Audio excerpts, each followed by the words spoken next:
Hello! Your agency recently issued a request for proposal, also known as a RFP, pursuant to the Illinois Procurement Code. You have been selected to be an evaluator for this solicitation. So, welcome evaluator. Let's go over what you need to know. As an evaluator, you're going to need to know how to do these 5 steps. The statement of compliance, confidentiality, and conflict of interest. The kickoff meeting, when you'll receive the proposals and the evaluation tool, how to evaluate, and updates, outliers, and the finalization of the project. Let's go over those now. So let's talk about the first step in being an evaluator. You will have to complete the statement of compliance, confidentiality, and conflict of interest. Let's talk about who has to complete this form.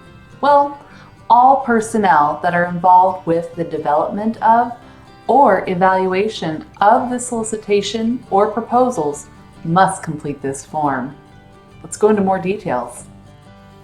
By signing this form, you certify that you will perform the project activities for the sole benefit of the state in compliance with relevant law, rule, policy, and directive. You certify that neither you nor any relative or household member has a material, personal, financial, or fiduciary interest that will affect your ability to remain impartial during participation in this project. You understand that your participation in this project will involve knowledge of official information and may involve proprietary information of offers that is not publicly known.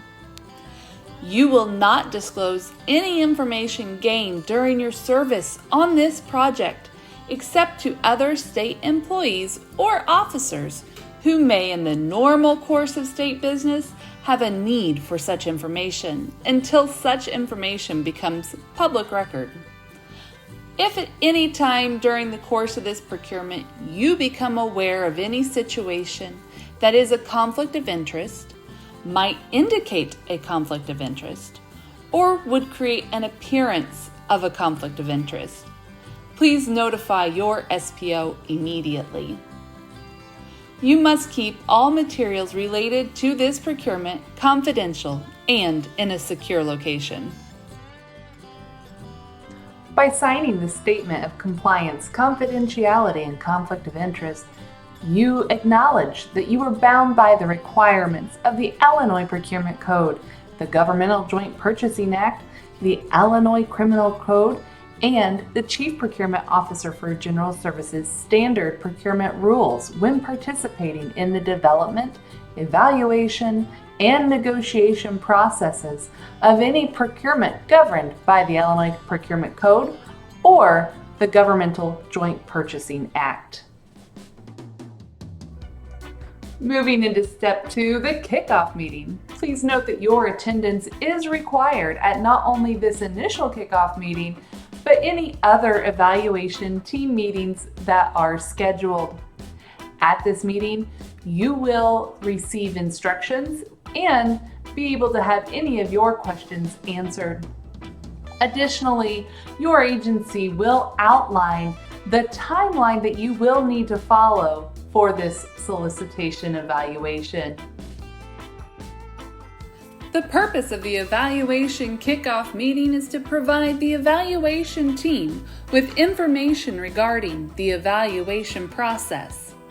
This includes, but isn't limited to, that the evaluation must be conducted with fairness and integrity. You must maintain confidentiality and discussing any possible conflict of interest the evaluation team members may have. As an evaluator, you must not communicate with unauthorized parties regarding the identity of offers or evaluation team members. You must not discuss the nature or content of proposals, product demonstrations, commitment to diversity, or evaluation proceedings. In addition to these, you may not discuss any deliberations of the evaluation team individual opinions about the offers or the project, or any other information that may compromise the integrity or confidentiality of the evaluation process. The nature or content of proposals should not be discussed within the evaluation team. Evaluators may only discuss such details with the SPO, APO, or APO designee until the procurement is closed. Please note, though, that for scheduling purposes, evaluators may provide information to their supervisors or co-workers regarding expected time commitments, relevant dates, or similar information. This does not include any of the actual information or details within the proposals.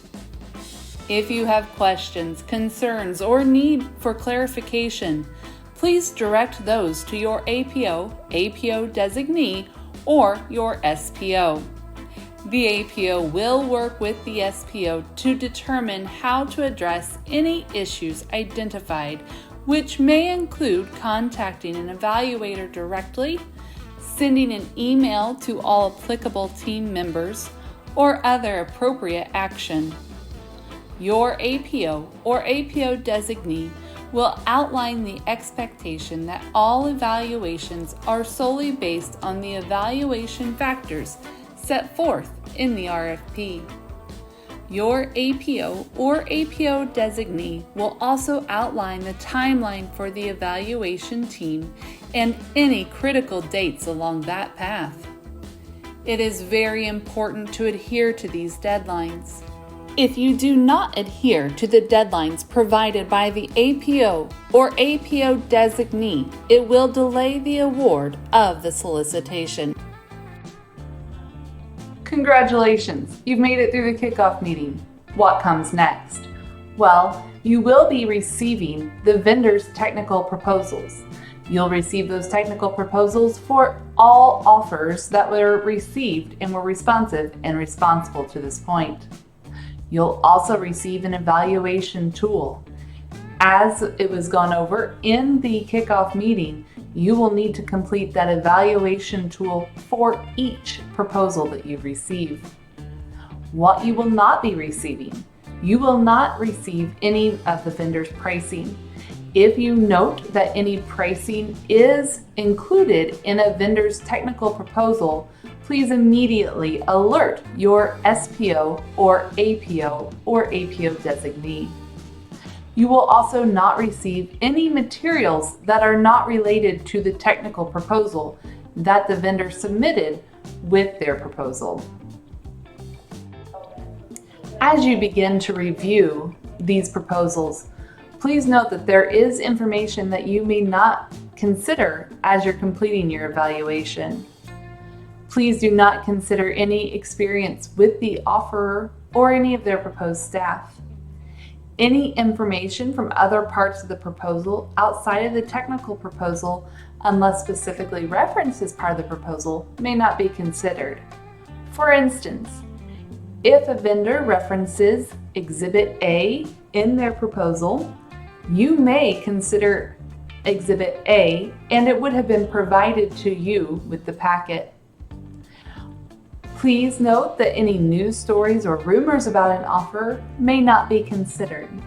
Additionally, evaluation factors or expectations that you may have had but are not included in the RFP cannot be used as part of the evaluation. Now that you've received the proposals, it's time to start looking at the mandatories and desirables. Mandatories are items that are either met or not met. If you find during your review that a vendor has not met all of the mandatories, please be sure to bring this to your APO or APO designee's attention. Desirables are based on scored elements of the solicitation. Let's dive into these a little more. Mandatories are items identified with a mandatory format in the scoring tool. Each evaluator will assign met evaluation if the proposal satisfies the mandatory requirement, or a not met evaluation if it does not. Make sure that you understand the minimum requirements. Notify the APO if clarification or additional explanation from the offerer is needed to determine if a requirement is met. Focus only on whether the minimum requirement was met. Unless otherwise instructed by the APO or SPO, please continue evaluating proposals even if you evaluated a mandatory requirement as not met. Desirables are points-based scoring that you will use as an evaluator. Evaluators will review relevant information from each proposal and score accordingly. Points assigned reflect how well the offerer's response satisfies the applicable RFP specifications and evaluation factors. As you are evaluating, please assure that you understand the relevant evaluation factors and the RFP language. Do not assign extra points for additional information in the proposal that is unrelated to the evaluation factors. Focus primarily on the substance of the offerer's response rather than its form. Do not assign fewer points for omitting information that was not requested. Evaluate all proposals against the same standards or expectations based on applicable evaluation factors set forth in the solicitation and evaluation tool. Do not evaluate based on other proposals. Every not met or score that you assign to mandatories or desirables must be supported by comments. Every comment must be sufficiently detailed to demonstrate that the related item was evaluated in accordance with these evaluation procedures. Please assure that your comments cover the assessment of why the offerer's response was good or bad. Please assure that it covers the relationship of the offerer's response to the applicable evaluation factors. And assure that relevant details from the proposal are captured. Overall, as you are evaluating, be consistent with scores assigned. Assure that comments show that all proposals were evaluated against the same factors. And do not use comments such as good proposal or all issues addressed, as these are insufficient. After you have completed all of the evaluations, you'll submit those to the APO or APO designee. Upon receipt, the APO or APO designee and SPO will review your comments to ensure that they are sufficient. If they are deemed insufficient, you will be asked to review your comments and supply additional commentary on your scores. Once all evaluations have been finalized, the APO or APO designee and the SPO will review all scores to determine if an outlier meeting is warranted. If an outlier meeting is required, your attendance will be mandatory. At the outlier meeting, you will discuss what you did or did not see in the proposal that led to your scores. Scores themselves will not be discussed. After the outlier meeting, you will have an opportunity to again review the proposals in relation to the outliers discussed and determine if your score should be changed. If you do need to change your score, please note your updated scoring along with updated comments describing what you now do or do not see in the proposal. Once you've finalized any outlier scoring, please return your evaluation to the APO or APO designee. After this process, the agency will be able to continue the process towards the award of the solicitation and entering into a contract. Thank you for your time in making this a successful procurement. If you have questions regarding your specific procurement, please contact your APO or SPO.